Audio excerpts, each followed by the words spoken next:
in many parts of the state we're going to see days of 40, 41 and 42 degrees. And so I thought it was useful today with all of the service providers and the emergency service coordinators to be here and to provide information to Victorians about the nature of the challenge in the week ahead, some of the steps that have been taken to make sure that we're properly prepared.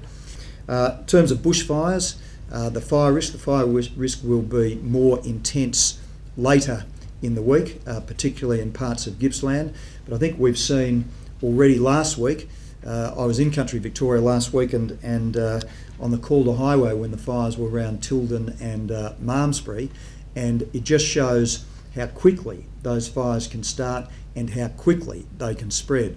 And our fire organisations and volunteers did a magnificent job last week getting those fires under control. But again, this will be a week which tests us. We need to be vigilant. The fire services have all of their people and equipment on standby, but again, it looks like it will be a difficult week.